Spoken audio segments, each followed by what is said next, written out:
በርግጥ ኢምሮቹ ቅንጡ ነገርን ይወዳሉ። በወርቅ የተለበጠ ቤተ መንግስት ባልማዝ የተንቆጠቆጠ ዙፋን ላይ መቀመጥ ለነሱ እንደ ቅንጦት ብቻ የሚታይ ሳይሆን አንደኛውን መሰረታዊ ፍላጎታቸውን እንዳሟሉ ነው የሚቆጥሩት። በአንድ ወቅት ሽብርተኛን ትደግፋለች፣ ቀጠናውንም ትበጠብጣለች ሲሉ ያገለሏት ከቱርክ ወዳጅነት ከኢራን ድጋፍ ውጪ መላው ገልፍ አይኑን አዙሮባት የነበረችው የመሐመድ ቢን አሊ አልታኒዋ ካታር ዛሬ ለግጭቶች መፍትሄ የሚሰጥባት የዓለም ተወዳጅ የስፖርት ክንውኖች የሚደረጉባት መሬቷ ላይ ወረት ለማፍሰስ ኗይም ለማጋበስ የሚመርጧት ብዙ ሆነው ተገኝተዋል። ከኢትዮ ኤርትራ ጦርነት ጀርባ ስሟ በክፉ ቢነሳም የጋዛን ግጭት ለመፍታት ሐማስንም እስራኤልንም በአንድ ሰፊ ጠረጴዛ በአካል ስለማገናኘቷ አንስተው የሚያወድሷት በራስ ዱሜራ ኮረብታዎች የይገባኛል ጥያቄ ኢሳያስ አፈወርቂን አስደስታ በኢስማኤል ኦማር ጌሌ ጥርስ የተነከሰባት ዶሃ የፖለቲካ ፀሐይ ሳይጠብሳት የሴራ በረዶም እንደ ሀገር ሳያቀዘቅዛት እዚህ ደርሳለች። ከሰሞኑ ደግሞ ከዋሽንግተን የመጡ እንግዶቿን ተቀብላ በቄንጥ በሞሸረችው አውሮፕላን ስለመሸኘቷ ተነስቶ ብዙ እየተባለች ነው።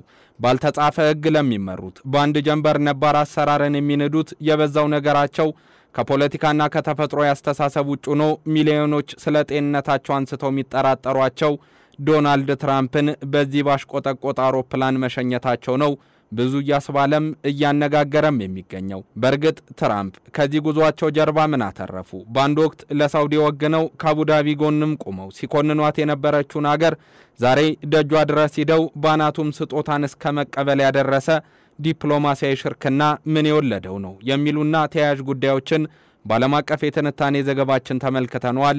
አማኑኤል ጀንበሩ ነኝ። ሰውየው ያገራቸውን ሕገ መንግስት እንደ ተራ ሰነድ ተመልክተው መጓዝን አሁንም መርጠዋል። የጄምስ ማዲሰን የሐሳብ ልዕልና የታየበትና በአሜሪካ ፕሬዝዳንቶች የመጀመሪያ የስልጣን ቀን የንግግራቸው ማጠንጠኛው ነው የሚቀርበው ሕገ መንግስት እሳቸው ያከብሩት ዘንድ አልወደዱም። ይልቁንም ከሕጉ አንድ ባንድ እየመዘዙ መጣስን መብት አድርገውት ቀጥለዋል። ያሁኑ የገልፍ ጉዟቸውም ከዚሁ ጋር የተያዘ ነው። በአሜሪካ ፖለቲካ እንደ ነውር ምናልባትም ከዋይት ሃውስ መንበር ሊያስነሳ የሚችል እጅ መንሻ ከሌላ ሀገር ተቀብሎ የመምጣት ወንጀል ፈጽመው ተገኝተዋል።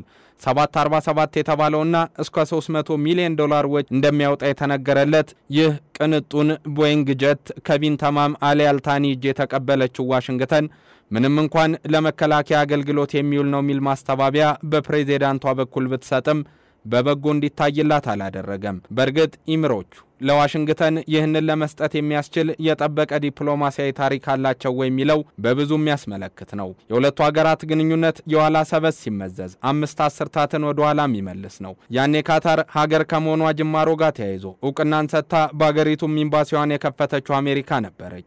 በሞቀተ የጀመረው የሁለቱ ሀገራት ፖለቲካዊ ጉዞ በ2017 በገልፍ የተከሰተውን ቀውስ ተከትሎ ዋሽንግተንን መንታ መንገድ ላይ ሲያቆማትም ታየ።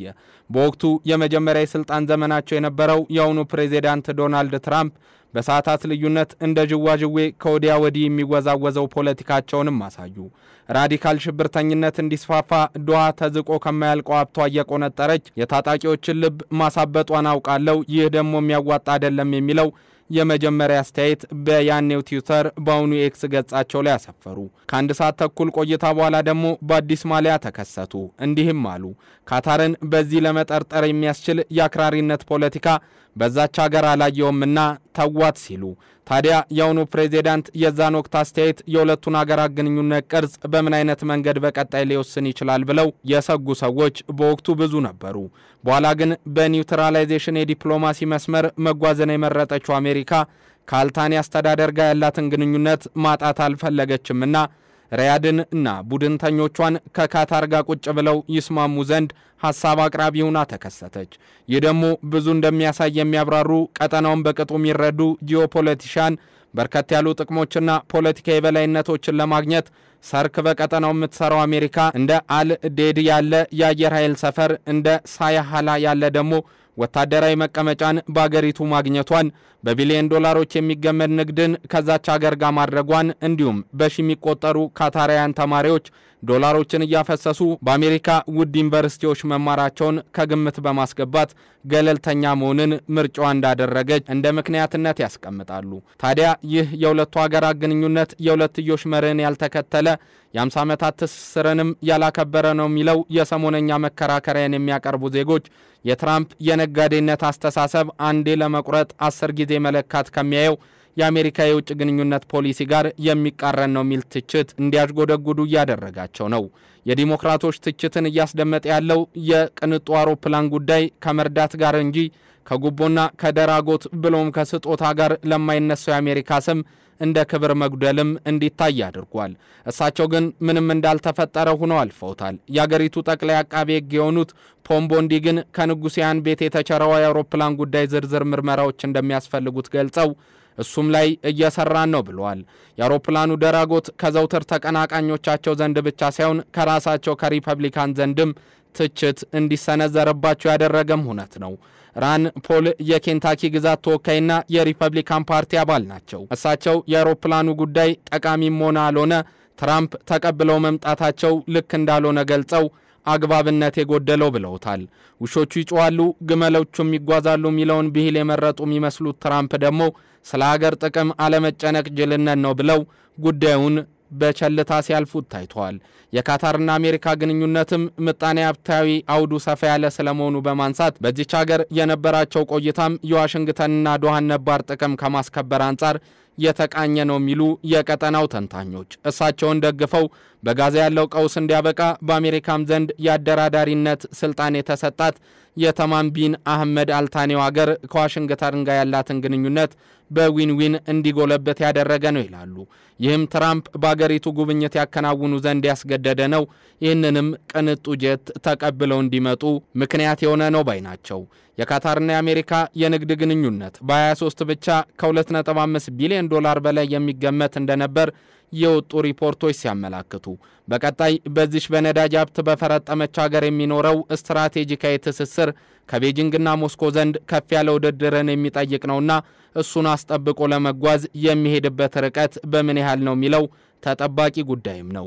ንጉሳዊ ቁጥብነት በነዳጅ የተትረፈረፈ ሀብት ቀጠና የተሰሚነትና መሰል ፖለቲካ አውዶች የሚገልጿት ቱጃሩ ሀገር ካታር ያኔ ሀገር ስትሆን ኤምባሲ ለመክፈት ላላቅማማችው በ2017 የገልፍ ቀውስ ምንም እንኳን የመጀመሪያዎቹ ሰዓታት ካታርን ብትወክስም በስተመጨረሻ መሃል ሰፋሪነትን ላረጋገጠችው በቢሊዮን የሚቆጠር የንግድ እንቅስቃሴን ከምታደርግላት ሀገር ቅንጡነት ያጠቃውን ጀት ሰጠች የሚለው ዜና ከጉብኝቱ ጀርባ ብዙ ያነጋገረ ነው።